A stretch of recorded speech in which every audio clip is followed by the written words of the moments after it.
What's up, everyone? Welcome to season 2, episode 14 of the Patel and Kumar show.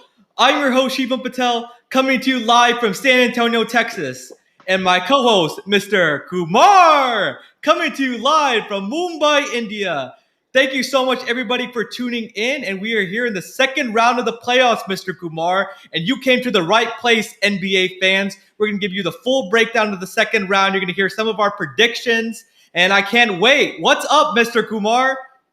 Namaste, Mr. Patel, and top of the morning to you, and a very high. And welcome everyone to the Patel and Kumar NBA Talk Show, Season 2, Episode 14. And as my partner mentioned, all the playoff news and also some hot topics that we're going to be discussing here tonight in this very show. So let's get started, Mr. Patel. All right. So before we get to the second round of the playoffs, we just want to recap the playoffs of what's happened so far in the first round. So let's talk first about Mr. Kumar's Lakers. So of course, the Lakers ended up losing in the first round in 6 games to the Phoenix Suns, 4-2. So now the next question is, what's next for the Lakers going forward in this offseason?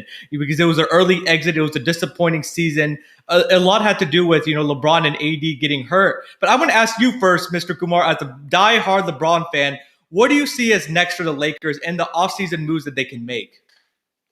I think it's going to be a very difficult situation for the Lakers. They have about, I think, 5 players under contract, and pretty much rest of the roster has to be kind of constructed, or you got to sign the existing players. James, they have Anthony Davis, they have KCP, who pretty much set in terms of their contracts. Montrezl Harrell, we don't know. He has until July 31st to commit to his player option. As you know, Andre Drummond, Dennis Schroeder, even Caruso, THT, everybody is pretty much, at the end of their contract. So it remains to be seen what moves Rob Pelinka has in store, because it's going to be a mounting task, especially with the salary cap. I don't know if once Dennis Schroeder declined his $84 million extension, how much of a payday that he's expecting. But but you never know. I mean, the Dame Lillard situation, Steph Curry is also a free agent. So Laker fans can probably hope for another star probably coming in, but I think that's a very minuscule chance that can happen. You hit it on the money when you said another star. They need another star to come in, and the star needs to be a shot creator. He needs to be a playmaker. Because Mr. Kumar, when LeBron went to the bench, they don't have another guy that can facilitate the offense. LeBron basically has to get the offense for himself and facilitate for the others. He needs to create shots for others. So I think that's too much for LeBron James at this age. He's had a couple of injuries. So maybe a Bradley Beal, maybe like a playmaker, a guy that can get his own shot, who can get hot. They need something like that, and they need shooters. There's plenty of shooters out there. Maybe they can poach shooters from other teams, maybe like a Reggie Bullock, a JJ Redick, players like that, to be able to space the floor for LeBron James and Anthony Davis in order to be effective. Because defense was not their problem, Mr. Kumar. They were number 1 in defense in the regular season, just offense and just scoring points. You got inconsistent play from Kuzma, KCP, Caruso. So you need more consistent players that can make shots to be able to really open up this Lakers defense or offense. Yeah, absolutely. And the other problem for the Lakers is they don't really have any picks to trade as well. Yeah. I think the only pick that they have is a 2027 pick, because they pretty much shipped out all their picks to the New Orleans when they traded for Anthony Davis. So it's going to be a little bit of a concern in terms of how they'll be able to maneuver these moves. I really don't, like the play of Kyle Kuzma. He is a bench player. He averaged 6 points in the playoffs. Yeah. To score 6 points. So I think they really need, as you said, somebody to come off the bench and probably take a little bit of load from LeBron James when he's sitting. And coming next season, I mean, it's going to be even tougher for the Lakers to manage his minutes because I don't see him playing 40 minutes a game. It's going to go down further to maybe 30, 32 minutes a game. Yeah. So the balance 16, 20 minutes that he's off the court, that's when they got to worry about because they've been almost in the plus rating when the LeBron is on the floor, and they're negative rating when he's off the floor, even with Anthony Davis playing in Yeah. the five. Yeah, it really is because Anthony Davis has a tough time, when LeBron is out because the defense is focused on him, and the game plan is focused on him, so he has a tough time scoring. But another big thing I think for the Lakers is they need to sit Anthony Davis down and come up with a plan for him to stay healthy because something that he's doing in the offseason, his training is not working. He's come into the season out of shape, injury prone. I know they had a shortened offseason. I understand that, but still, you have to be ready. So Anthony Davis needs to recover, and then he needs to rehab and find the right training regimen for him to be able to stay healthy because this injury business is not going to do well for the Lakers, especially going forward and being a co-star, for LeBron. And Namai, thank you so much for watching. He said, bro, the Nets are going to win the finals. I definitely agree with that. I have the Nets going all the way, but let's see what's going to happen. Let's see if they can continue to play well against the Bucks, or where the Bucks will come back. But back to the Lakers. So I think Anthony Davis's health is going to be a big determining factor of how their season is going to play out next year. Uh, you hit the nail on the head. Yeah. I think he's got to do something different than what he's been doing all these years. He has to stay healthy. I don't expect him to play like the entire regular season. I don't know how many games is that going to be, whether we're going to go back to like the 82 games or it's going to be a condensed season Yeah. again. But yeah, I expect him to at least play 65 games during the regular season and remaining, healthy for the entire duration of the playoffs. So managing his playtime is also going to be very crucial for the Lakers. But once again, I think, uh, I mean, you have LeBron, you have Anthony Davis, and I think if both of them play this is going to be a good roster, but they need that supporting role. I It is. think, yeah, the biggest problem they have is shooting from the three. They face the same problem in the playoffs against the Suns. Whereas all the other teams, they have great shooters in and around their players, so they're able to space the floor. They hit like at least 40% of their threes, whereas the Lakers were hitting only about 35% during the regular season, but they were, I Yeah. think, about 25% during the playoffs, and that's a bigger problem and a bigger challenge for the Lakers to probably surround LeBron and Anthony Davis with good high percentage 3-point shooters. Exactly right, Mr. Kumar. 100% agree with you. I think you're right on your analysis on that. And also, for LeBron and Anthony Davis, we have to remember when they're healthy, I would rank them as like a top two duo in the NBA. Maybe Brooklyn is better than them, the top three. But after that, I wouldn't rank another team ahead of them besides the Brooklyn Nets, trio. So I think when they're healthy, what this team can bring. They showed in the bubble. Anthony Davis hit that game-winning shot against the Nuggets. He was in contention for Finals MVP last year. So when Anthony Davis is on the floor, the production that he can bring you, the amount of attention that he requires from the defense, but it's just a matter of staying healthy. So one last thing on the Lakers, Mr. Kumar, I wanted to ask you, what is your reaction to LeBron James changing his jersey number? I was just gonna say that. Well, he definitely thinks probably that might bring him some luck. I think he's going maybe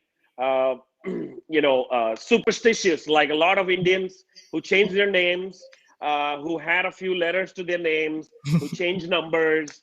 Maybe he's taking some advice from a numerologist or something. But I think maybe it has got to do something with Anthony Davis wanted that 23 number, but I Yeah. believe the new news is that Anthony Davis is still continue with his number 3 jersey, and he's not switching to 23. There's no announcement on that yet, but yeah, I mean, I think LeBron James going back to 6. Well, I mean, the only stint that he had with the Six was in Miami Heat. So it was a Exactly. success. It was a semi, I would say, because there were four times. He won Mhm. two times. He has won two MVP awards wearing that number six jersey. Uh, but LeBron is LeBron, whether it's six or 23. Results are going to be the same. Well, if it helps him psychologically, I would take it. Exactly. And you saw he posted on Instagram that gladiator clip that's saying, "Hey, I'm going to get my vengeance in this life or the next." So let's see what LeBron James his mindset is. This is the longest off season that he's going to have. He basically has the season's not going to start probably till like late October, so he can recover his body, get away from hoop a little bit, and just get in the lab and work on his game, Mr. Kumar. So let's see what LeBron James has cooking. Yeah, I mean, he's got something cooking on July 16th, of course. So we got to Yeah. watch out for that. Yeah, Space Jam, exactly. So definitely, I'm excited to tune into that. Let's see how it's going to look. And yep, so that wraps up the LeBron and the Lakers segment, Mr. Kumar. Again, we're going to continue to keep our eyes on this Lakers free agency situation and going into next season. So now let's talk about another big market team, the New York Knicks, Mr. Kumar. So their head coach, Tom Thibodeau, won Coach of the Year award. I personally thought Monty Williams should have won it, but it was very close. Because Monty Williams led the Suns to number 2 overall record in the West and in the NBA. But hey, congratulations to Coach Thibodeau of winning for the New York Knicks. And what a season that they had, Mr. Kumar. So what was your reaction to Tom Thibodeau winning this award? Well, I mean, as you said, I thought my first preference would have been Monty Williams, but nothing to take away from Coach Thibodeau.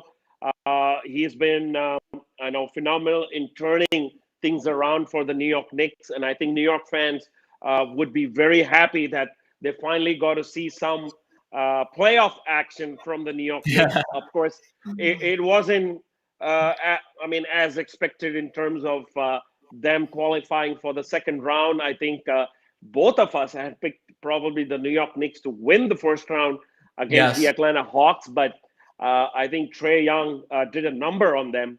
Uh, and the other problem was, I think, the first round of the playoffs. I don't think Julius Randle was himself. The way he kind of dominated in the first round, and defensively as well, it wasn't the same as what it was during the regular season for the New York Knicks.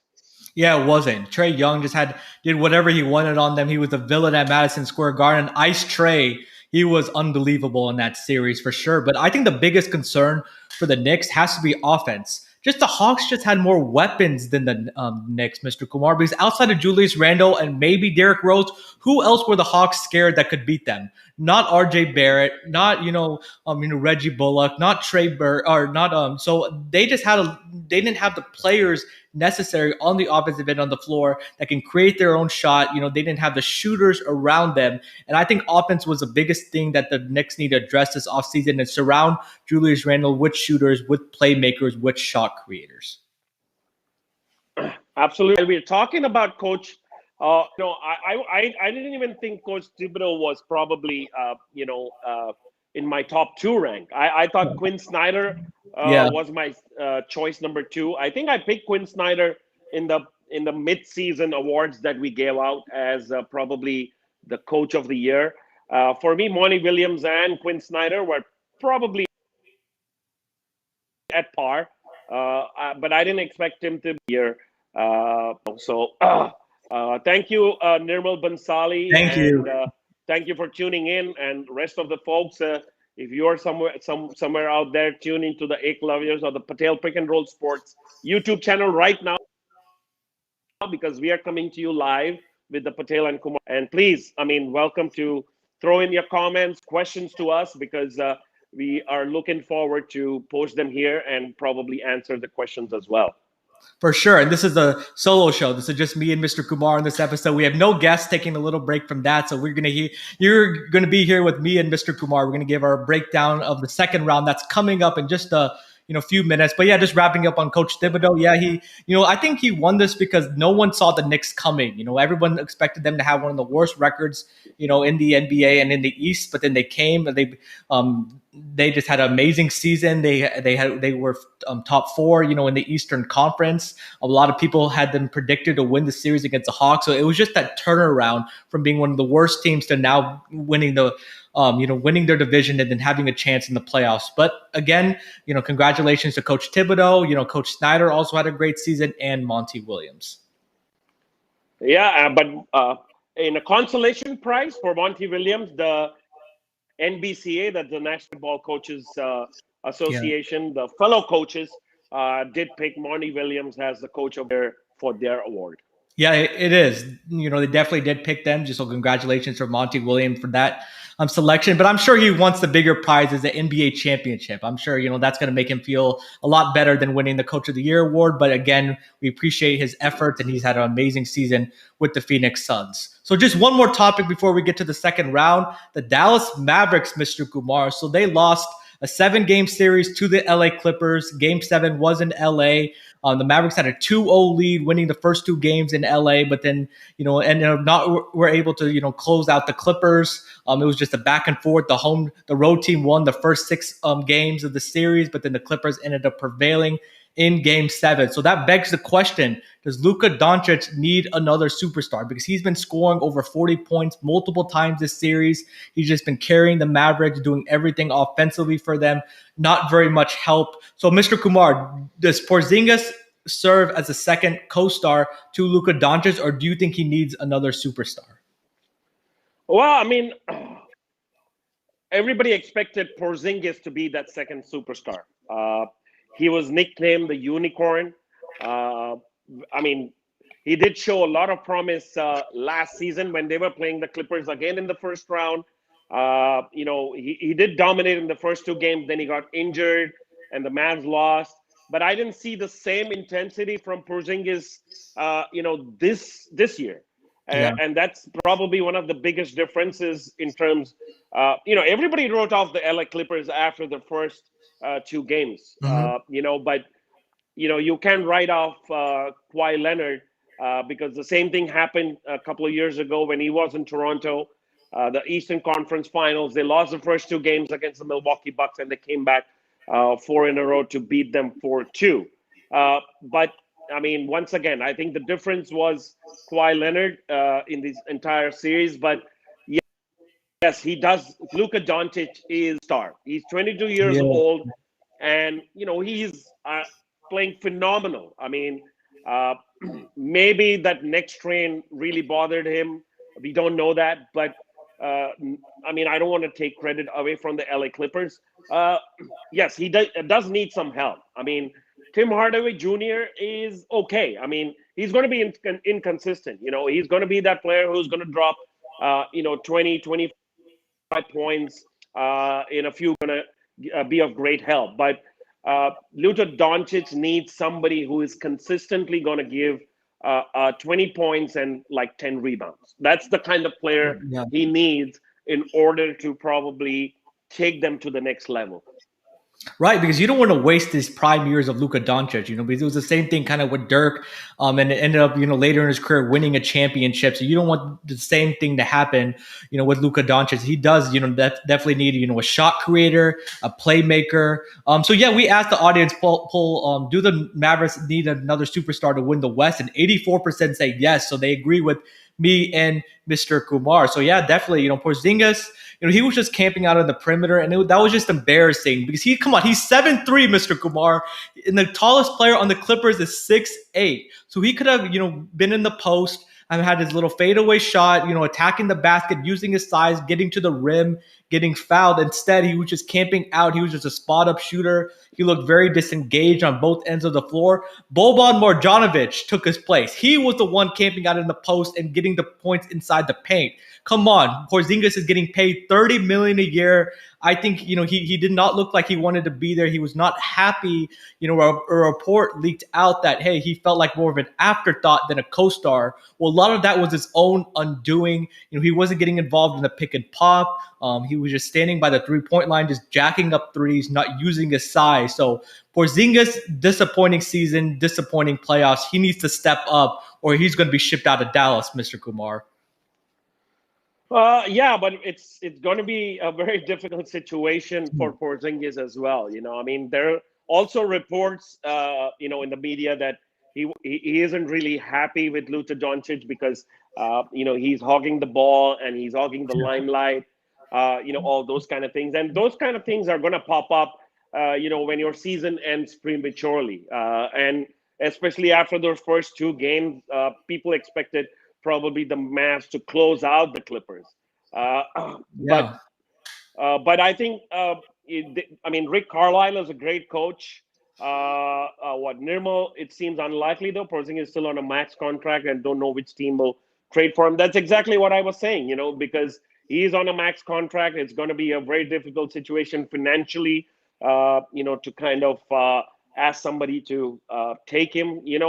But I mean, if you consider Porzingis staying and him being that just a 15 point, 10 rebound kind of guy, you That's need not good another enough. guy. Yeah. You need another guy who's at least a 15, 20 point, 8 assist, guy in that team who can probably take this, team ahead and make a fight in the playoffs. Yeah, they need a microwave type of player, like a Jamal Crawford, Lou Williams, that can just snap of the finger, just get hot off the bench. Their bench depth is not very strong.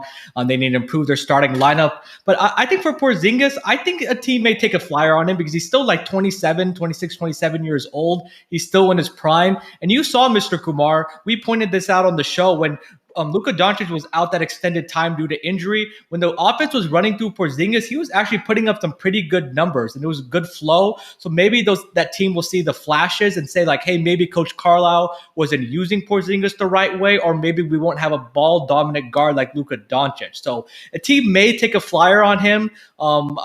We don't know, but if Porzingis definitely does stay on the Mavericks, he needs to change up his game. He needs to get in the post and just operate from the post, and then he can eventually migrate out to the 3-point lane, but he needs to spend more time in the paint using his size, using his athleticism. They call him the unicorn for a reason. He needs to show it, Mr. Kumar.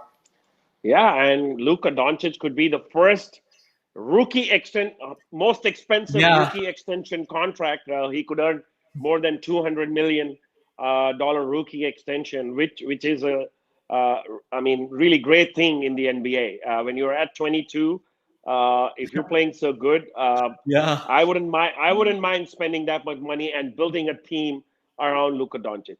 I definitely agree. He's the future face of the NBA and face of the Dallas Mavericks. So, just real quick before we get into the second round, let's answer Gupta's question. He says, "What do you think for the Golden State Warriors in their future?" So, for the Golden State Warriors, all about health. Let's see, what Klay Thompson looks like next year. Curry, we know what he's going to do. James Wiseman, hopefully he can, get his footing underneath him. He got that experience in his rookie year. It wasn't very successful, but hopefully he can come back strong. I don't know, Mr. Kumar, about the contract situations of Oubre and Wiggins. I may have to ask you on that, but it just depends. If you can bring back one of those guys and then just add some depth, I think this Warriors team has a chance, to make the playoffs next year.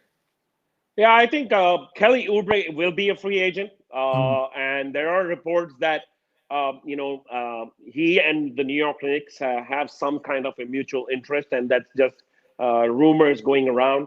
But Andrew Wiggins is under contract, and he'll be earning somewhere around $30 million next Okay. year.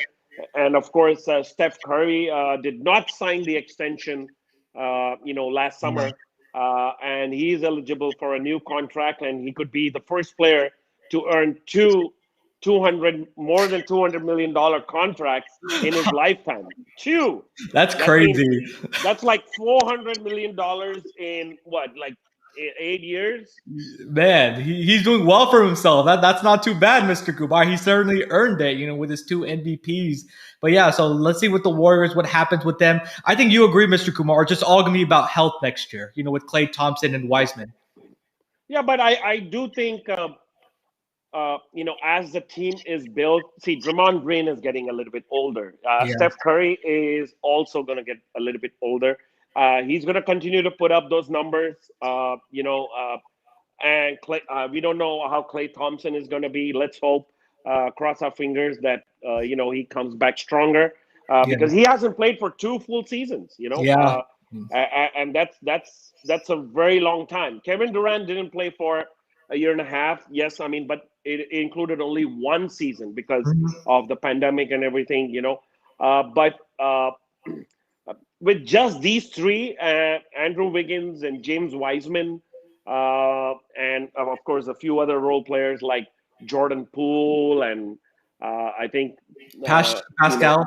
Pascal. Pascal and Kevin Yeah. Looney. Mhm. I mean, I don't think they can really challenge a team in the playoffs. Probably they'll No. be like, that seventh, eighth kind of team in the West, and the West is strong. And It so is. I think they need another supporting cast in order to take them over the hump.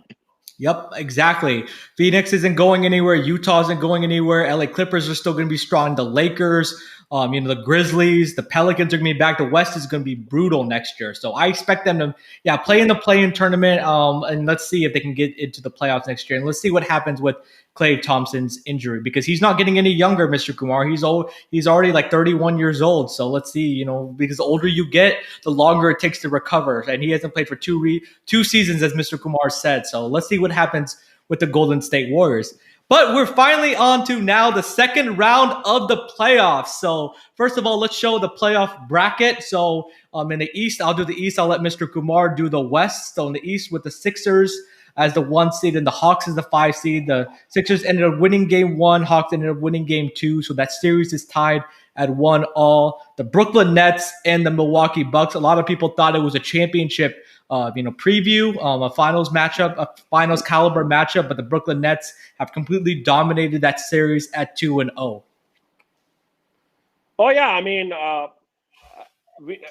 except for the first round pick that we had in New York Knicks, rest all the predictions have come true. Once again, I mean, I didn't expect the Atlanta Hawks to come out all guns blazing in that game one against the Philadelphia 76ers, but credit to Trey Young for carrying that team. They did, have some problems at the end of the game, but they did manage to hold on to that win. But the second game, it was a dominant performance from Joel Embiid, Mhm. and of course Seth Curry, Tobias Harris, and Shake Milton. Uh, but if we are getting into that series, we really need to talk about Ben Simmons. Everybody keeps telling that he's a great defender, great ball controller. He took like 3 field goal attempts in the entire game. He Yeah. played for 35 minutes, Mhm. and you consider him to be like the top point guard. He's a max player, and 3 field goal attempts, and his free throw shooting has been like really bad. Hack a Uh, Ben. it's like hack Ben Simmons. It's like hack a Yeah. Shaq kind of a scenario, and I just don't really see how if he cannot improve his shooting, how is this going to help the Philadelphia 76ers? Yeah, because it makes the court more condensed and makes it tougher, on them in the half court to score, for sure. So yeah, we're getting into deep conversation of the Sixers and Hawks series. So I think a big key, has been Trey Young so far, for the Atlanta Hawks and how his mastery of the pick and roll. So, in game one, I think I didn't agree with the Sixers coverage of the pick and roll because when he went off, they did a drop coverage, which basically means Embiid is not right up on Trey Young, and Trey Young was able to get his floater, able to get his mid range shot. He had free reign to wherever he wanted to go on the court. He was able to find his teammates and just do whatever he wanted to do, and completely dominated game one, like Mr. Kumar said. But a big reason why the Sixers were able to win game two is because they changed their coverage. Well, first of all, they put Ben Simmons on Trey Young, which Ben Simmons is 6'10". Trey Young is barely 6 foot, maybe 6'1" if we're being generous. And also there's switches. So Trey Young likes to play a lot of pick and roll with John Collins and Clint Capella. So that means Tobias Harris and Embiid were switching a lot on him. And they changed their coverage because they did a level up switch. So that means basically when he's coming out the pick and roll, Embiid is right there to meet him. So that basically means like he's not able to get around him. It makes it tough to be able to operate. And he even blocked a couple of Trae Young shots. So I think that change of coverage was allowed the Sixers to be able to effectively guard Trae Young and make it really tough for him in game two. Yeah, I mean, and that's the way I see the rest of the series playing out. I think Philadelphia 76ers are going to be much stronger, and it's a great improvement for a team like Atlanta Hawks to come into the second round. Yeah. But at the end of the day, I think on paper and on play, 76ers are a much stronger team. I think they should easily win this series. Yeah, they definitely have a chance to win the series in 6 games. We'll see if they can get a game in Atlanta. But this series is going to come down to guard play, Mr. Kumar. And yes, the Hawks have the better guards in my opinion, with Trae Young, Bogdanovich, Herter, and Lou Williams, rather than Ben Simmons, Seth Curry, Danny Green, and Shake Milton. But the Sixers have the X factor, Joel Embiid and Tobias Harris, and they can make up for that guard play by effectively getting their own shot, scoring at will on this weak Hawks defense. So yes, the Hawks have the better guard play, but I think Sixers have the better overall players that be able to win the series for them. So now let's talk about the Bucks and the Nets. So, Mr. Kumar, what is your thoughts about this series so far? I know it's 2-0 Brooklyn Nets. What are you seeing on the floor that the Brooklyn Nets are doing to dominate this series so far? What they have been doing all season. They're just shooting lights out. They shot 21 threes in the last game, and it was a blowout. I think by the third quarter, the entire bench was pretty much on the floor for both the teams. Milwaukee had given up. The one thing that really bothers me is that the Milwaukee Bucks are shooting really bad, especially in this series. I think they did a great job against the Miami Heat. I thought the Nets defense is probably not going to be as effective against the Bucks. Uh, but it's going to be it's going to be a challenge for the Bucks. I think the next game is going to be the most important game Yeah. in the history of Bucks postseason. There's been two really mediocre seasons from Giannis. He won the MVP, regular season MVP, but they faltered. Against Toronto Raptors in the Eastern Conference Finals, and second round last season against the Miami Heat. Miami Heat, yeah. They did show some promise against the Miami Heat. I really thought, they're going to make this particular series the most interesting series of this year's postseason. But the first two games, it's been very easy, especially even without Harden, for the Brooklyn Nets. It's been too easy. Kevin Durant and Kyrie are just getting whatever they want. I don't agree with the Bucks, style of play on offense. You see Giannis bringing the ball up the court a lot. I think Holiday should bring the ball up. Giannis needs to be stationed, at the top of the free throw line or in the post. I would like to see more Giannis post ups because he can make that little fall away jumper. He's made it, and he needs to get closer to the rim because the further away that he is from the rim, the more that the Brooklyn Nets are going to dare him to shoot. Blake Griffin is going to just back off of him, and Giannis is going to take those shots, and he's going to miss those shots. So I would like to see Giannis, get closer to the paint, try to get some fouls, try to get to the free throw line where he's really struggled, like Ben Simmons. Those two have been one of the worst free throw shooters so far, in the playoffs, and those are two, very all-star caliber players, which is, very surprising.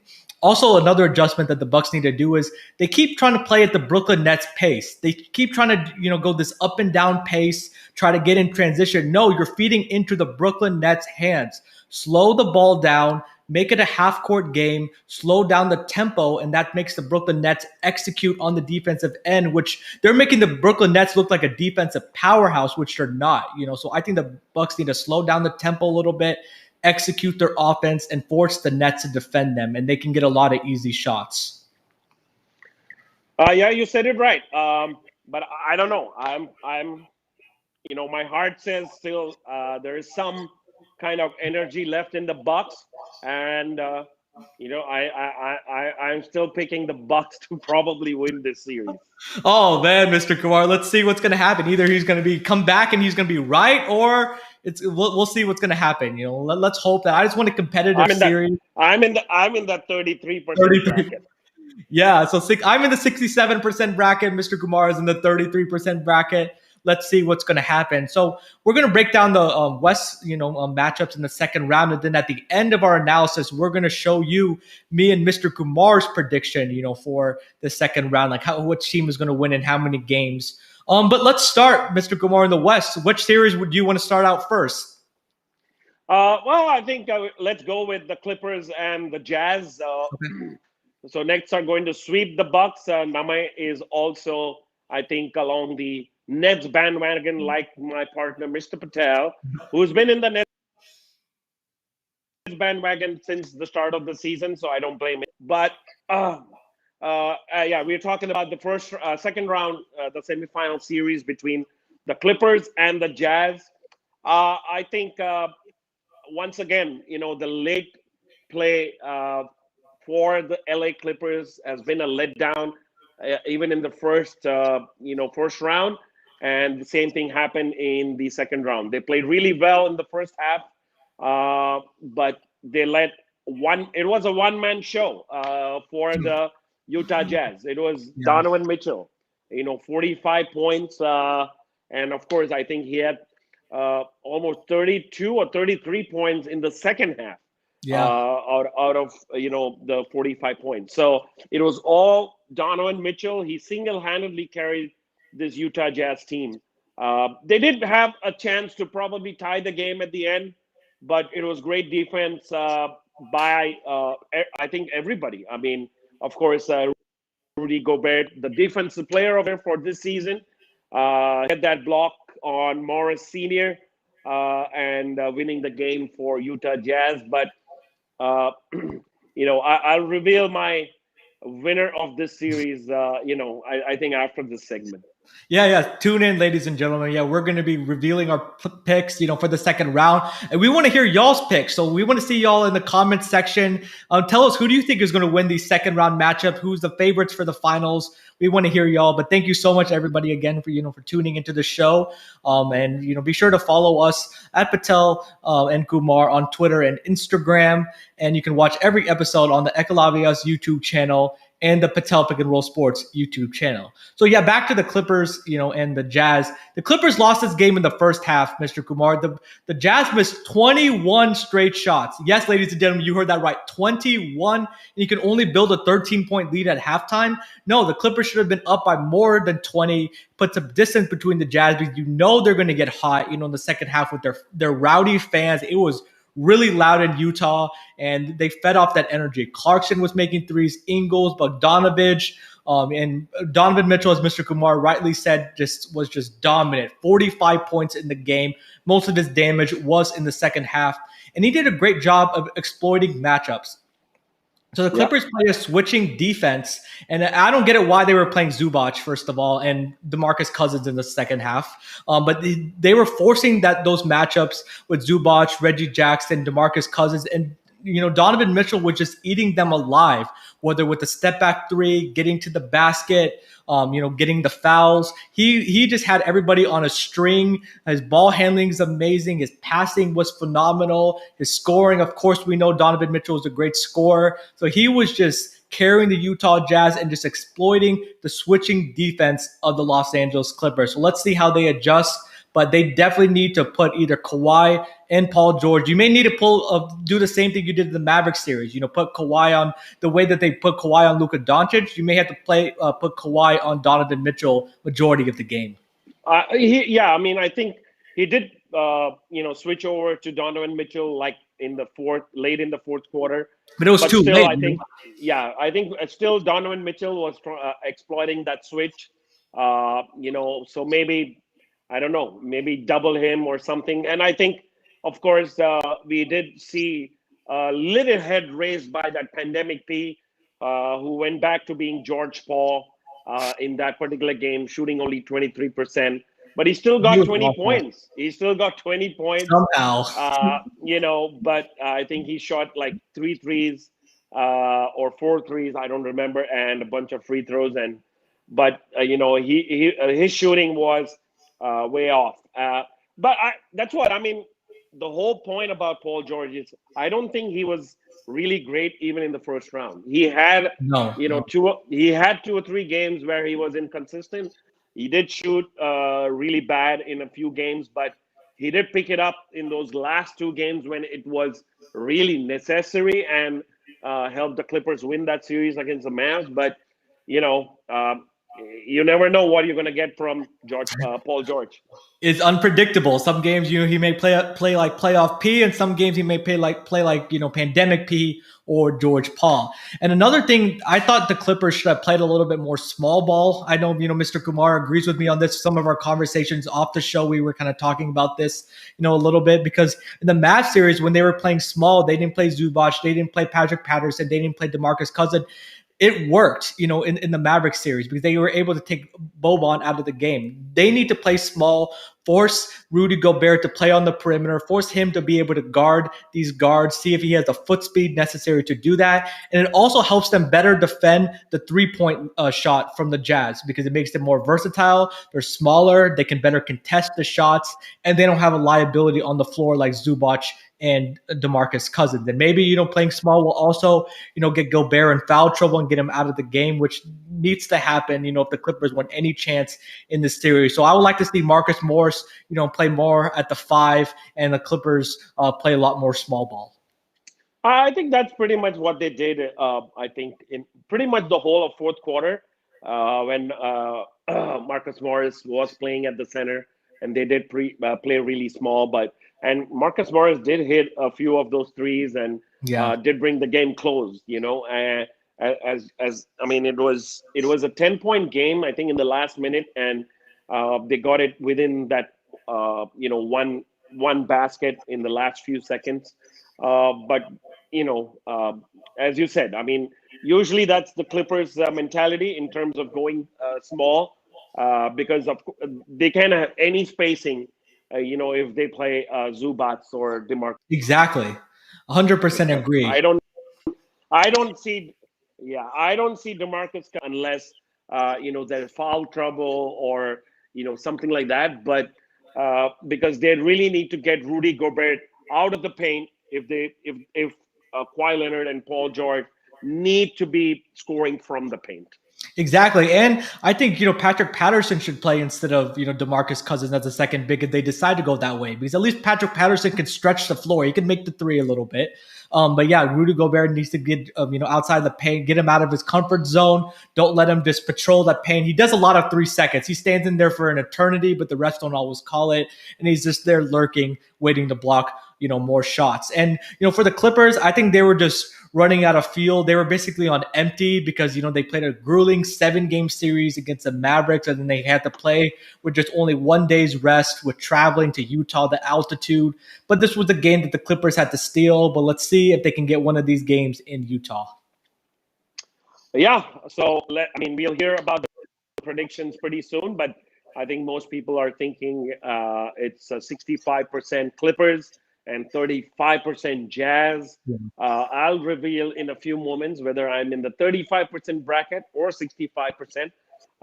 But let's move on to the last and final semifinal series in the West, and that is the Phoenix Suns and the Denver Nuggets, who have the reigning most valuable player in Nikola Jokic. Yes, congratulations to Nikola Jokic for winning that most valuable player. He was the 41st pick. So congratulations to him, all the work that he's put in, and he's well-deserved MVP. But he did not play like an MVP. Well, he did, but he just didn't have any help, I should say. He didn't have really a second co-star with him. Aaron Gordon had some promise in the first quarter, but he just fell off like a cliff. Of course, with the Jamal Murray injury, it just hurts. Michael Porter Jr. was having a lot of back stiffness, so he looked very uneasy yesterday, Mr. Kumar. But it just doesn't help that I think the Nuggets just shoot too many three-pointers. They need to get to the lane, they need to attack the basket and get to the free throw line. I think they jack up too many threes, and that really plays into this Phoenix Suns defense. Yeah, I think yeah, matchup wise, the Phoenix Suns plays a better team game. If you look at the statistics, the starting five of the Phoenix Suns all were in double figures. Mhm. Whereas with the Denver Nuggets, they're really missing Jamal Murray, especially in this particular series. Uh, you know, uh, Campazzo is not going to be that guy for you who's going to score 20, 25. Michael Porter Jr. He did play extremely well in the last series, but he's not getting the same results in this particular series. And of course, as you mentioned about Aaron Gordon, he's going to be that inconsistent player for you all the time. Yeah. He's been like that his entire career, even with the Orlando Magic. The only thing that helped him in Orlando Magic was that he was a star player. So, you took notice of him, but that's not the same in this Denver Nugget team. Yeah. Jokic had 24 points and 13 rebounds. I know there was a little bit of help from probably Millsap, Monte Harris, and stuff like that. But you know, uh, Chris Paul, just had his way in this. Has had his way in this entire series. He had 17 points and 15 assists. Yeah. Uh, With you no know, turnovers, and zero turnovers. zero turnovers, Yeah. and and 7 rebounds or something like that. So he has been. I think he's probably back to 100%, which he was probably not in the Lakers after he injured his shoulder. He did get a little bit of rest, so he's back to being that we know of. And I don't know. I think this could be the last chance for a person like CP3 to make his stamp and probably go to the conference finals for the first time in his career. Actually, it would be the second time because he was with the Rockets with James Harden and that Warriors team. But he was Oh hurt. yeah, with the Warriors. Yeah, But he was yeah. essentially hurt that series. So this is really his first time being healthy. So I see what you Hey, mean. don't Yeah. I mean don't jinx it. Knock on wood. So let's see. But a big thing for the Suns is they're one of the best. So first of all, let's talk about the poll. So 68% say the Suns, 32% say the Nuggets who will win the series. Let's see who me and Mr. Kumar pick. Just a couple more minutes, we'll reveal our picks as we are winding down the show. But the Suns are one of the best pick and roll teams in the NBA. And Mr. Kumar saw it firsthand as a Lakers fan. They ate up the Lakers on the pick and roll. The Lakers just had no answer for them. So in game one, the Nuggets, try to play what we call show and recover coverage on the pick and roll. So when Chris Paul or Devin Booker is coming downhill with DeAndre Ayton, Jokic meets him at the when he comes off the pick and roll, and then when he's waiting for the player that's guarding the ball to recover and guard Chris Paul, he tags the roller, which is DeAndre Ayton. But the Suns just ate up that coverage alive because Chris Paul had his mid-range pull-up floater, and he was just able to find other players in the perimeter, and then they were making shots, like the Mikal Bridges and Jay Crowder. Well, in game two, the Nuggets went to more of a drop coverage, and that failed on them too, because Chris Paul was able to just pull up into a mid-range shot. He was able to get to the basket, hit DeAndre Ayton on the rolls. So I think for the Nuggets, the adjustment needs to be is to trap that pick and roll, get the ball out of Chris Paul's hands, because maybe they'll force him to get out of his rhythm on the opposite end of the floor, maybe get some turnovers. But the only negative about playing trap pick and roll coverage is it's basically 4-on-3 in the back end, and you have to trust your rotations and trust your help defense. But the Nuggets essentially need to get the ball out of Chris Paul and Devin Booker's hands and force the other role players to beat them, like the Lakers try to do. Yeah, but I think it's going to be an easy series for the Phoenix Suns. Uh, I mean, they're coming off a great momentum of great confidence, especially when you beat a team like the Los Angeles Lakers in the first round. You automatically get that 5% extra energy in Mhm. terms of going against a team like the Denver Nuggets, and that Yeah. also helps because you're more confident. And the other team is looking at you, with much more respect, and all those kind of things. These are some of the intangibles that work for the Phoenix Suns in this series. Exactly. And DeAndre Ayton has outplayed, in my Oh opinion, yeah. Nikola Jokic, and he's been, the best big in this series. And I think that's a big reason why the Suns are up 2-0. I think he's been the best big so far, Yeah, apart from Joel Embiid in the East, of course. I agree. He's been unbelievable, and he's really carried the Suns, and been very played very well offensively, and he's worthy of that number one pick. All right, ladies and gentlemen, it is time for Patel and Kumar's second round predictions. I know I'm so excited to reveal who we're picking in the second round. So let's start with the Eastern Conference, Mr. Kumar. So again, our Eastern Conference matchups are the Bucks and the Nets. And the Sixers and the Hawks. So I'll start with me. I think the Philadelphia 76ers are going to win the series 4-2. I think Joel Embiid's going to dominate. I think they're going to have the better guard play. They're going to have more consistent scores than the Atlanta Hawks because the Hawks are having a big loss with DeAndre Hunter's out. So I think that's going to be a huge loss. It's going to affect the Hawks. And the Sixers just play better defense. So I think the Sixers are going to win this series in 6 games. I thought you picked 7 games. I don't know. Oh, 7 games. Sorry. 7 games. Excuse me. 7 games. I was looking at yours. Sorry. 7 games. Excuse me. Yeah. So yeah, well, I'm picking 6 games because I don't think. I mean, it's defensively, Philadelphia 76ers has a better arsenal with Ben Simmons, with Taibule, and with Danny Green also. So I think they may negate the Trey Young arsenal a little bit. So I just give 2 games to Atlanta in this particular series. All right. And then the other series in the East, it is the Nets and the Bucks. So as Mr. Kumar said earlier, I've been on the Nets bandwagon even before they got James Harden when it was just KD and Kyrie. I think the Nets are going to win the series 4-2. So let me just give you a quick glimpse into what I think is going to happen. Actually, I think the Bucks are going to win these next 2 games at home. And then the Nets are going to win game 5 and they're going to win game 6 in Milwaukee. So I'm just giving respect to the Milwaukee Bucks. They're going to figure it out and get 2 games on the Bucks, but it's just too much offensive power for the Nets, and they're going to prevail in the series. Well, my heart says Milwaukee, so I'm going to go with Milwaukee. I'm not going to listen to my head this time. So I'm going to go with Milwaukee in 7. Okay. I think if the Milwaukee lose this series, I think Mike Budenholzer is going to be looking for a job. Yeah, I agree because he's had too many failures in the playoffs.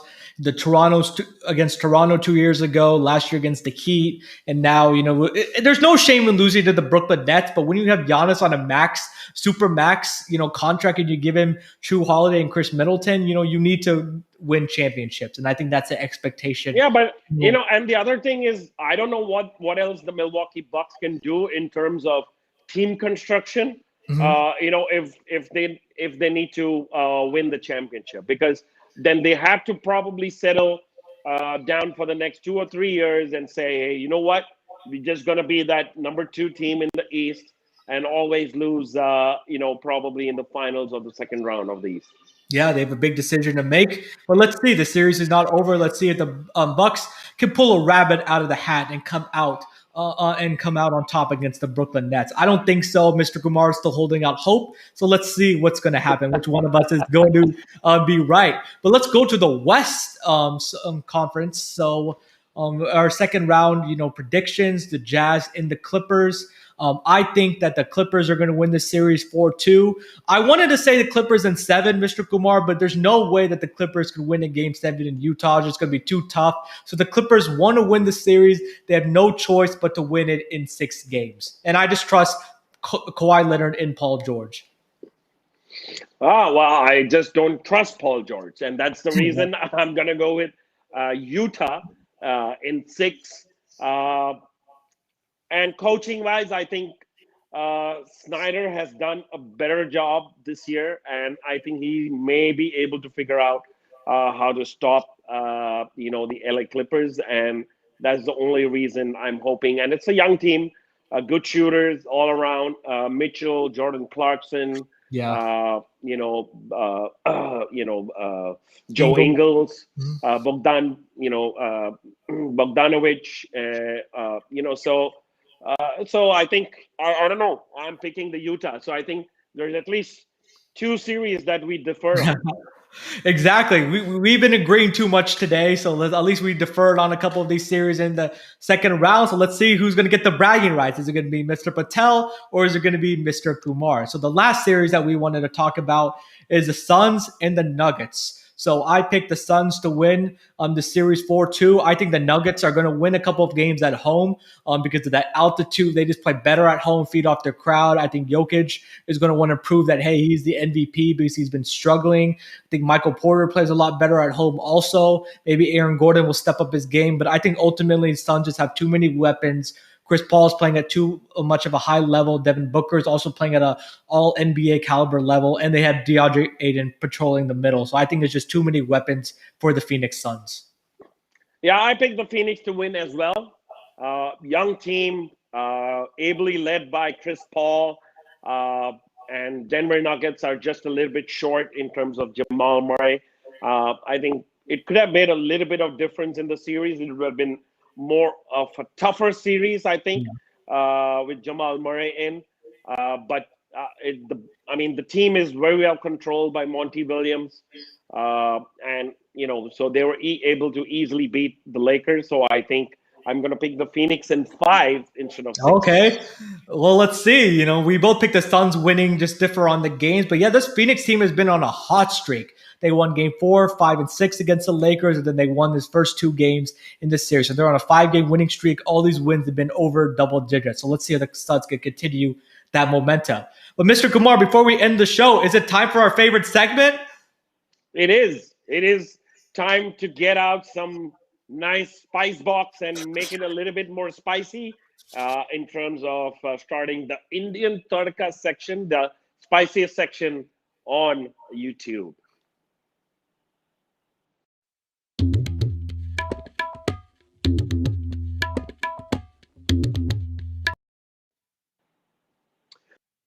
Welcome back, everyone, to the Patel and Kumar NBA Talk Show in Tadka section. And it's been a little bit of a long time since we did like a Yeah, round of the Indian Tadka, make it it spicy, uh, has. add on some heat to the show. Well, it's getting hotter in Texas. Make it hotter here as well. In the first, we have some news about the first NBA Academy graduate from Mizoram, Wow. Nalnepua Chakchuak. I hope I'm pronouncing his name right.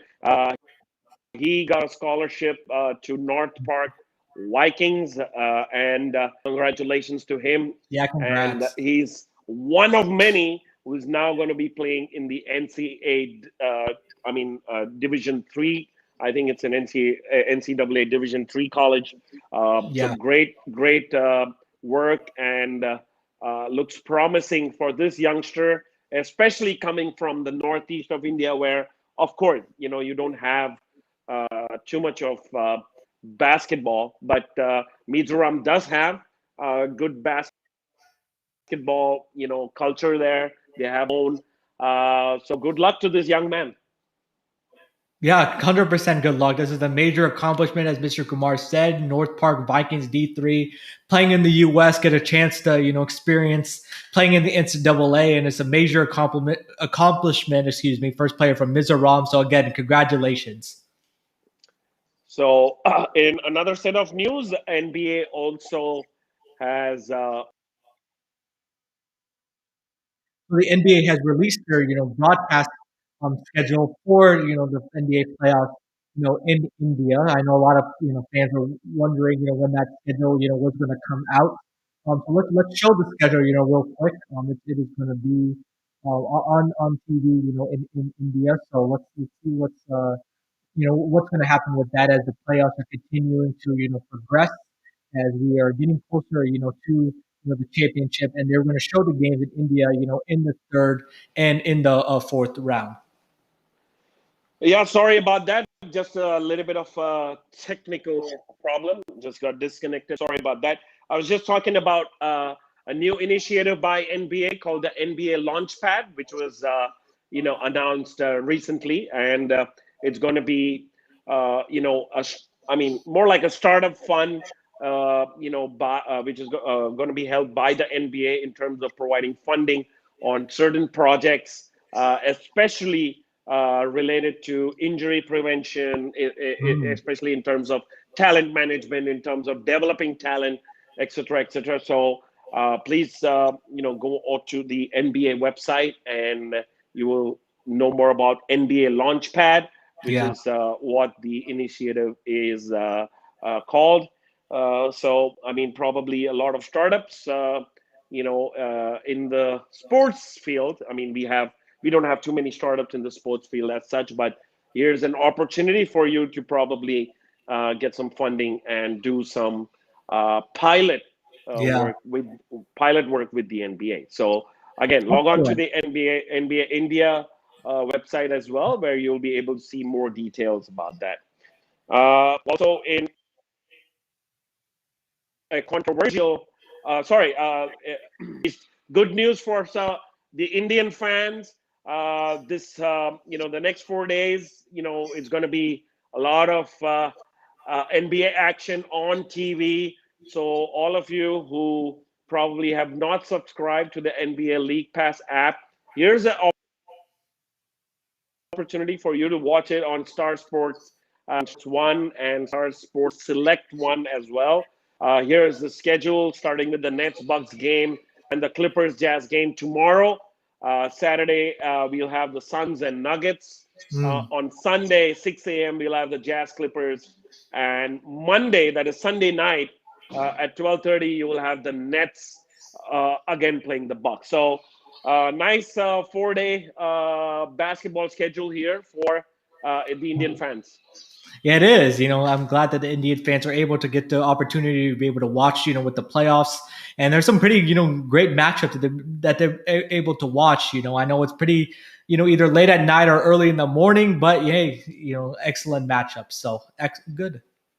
Yeah, and in another little bit of negative news coming out of India is that the railways have decided to kind of monetize a lot of their sports facilities. We still don't know what's the confirmed news, but the initial news is that they're going to give it out to private players to monetize it.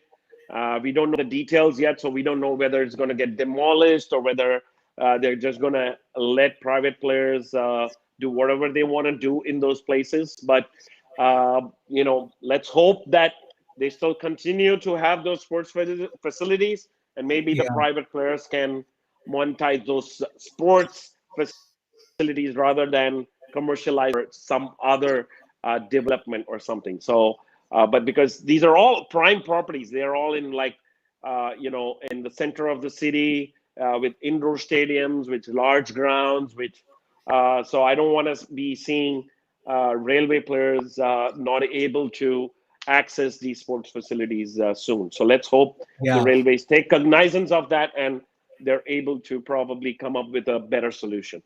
Yeah, for sure. These are really nice facilities. And let's hope that, everything works out, with the situation, which we will be, continuing to monitor. So, Yeah, so that's pretty much what we have in store for you tonight. Thank you very much for tuning in. Thank you very much for your comments. Once again, please make sure you connect with us on Twitter and Instagram. At Patel and Kumar is our handle. Make sure you go and like and subscribe to our channels, the Ekalavyas YouTube channel and the Patel Pick and Roll Sports YouTube channel, where we come out live every Thursday at 7 p.m. We'll be live 7 p.m. now because of daylight savings, yeah. in the US. And of course, we'll be coming back again next Thursday. Hopefully, if there are no major games, then we may switch, to the watch party. We will be also announcing the next watch party schedule as well pretty soon. But if not, we'll be coming back to you live again next Thursday, 7 p.m. India time. Yes, thank you everybody so much again for watching the show. Thank you for your comments. Me and Mr. Kumar always enjoy that interaction, enjoy that engagement. And again, yes, we will announce the next watch party, coming soon. We have some great matchups, just seeing how it all plays out. But then we'll be here, on Thursday, whether it's a show, whether it's the watch party, 7 p.m. India time, 8:30 a.m. for those of you that are in the US and in Central time. Again, I hope you enjoyed the show, hearing me, Mr. Kumar's predictions and breakdown of the second round. Let's see what's going to happen. But until then, Mr. Kumar, we're signing out. We'll see you next time. Peace.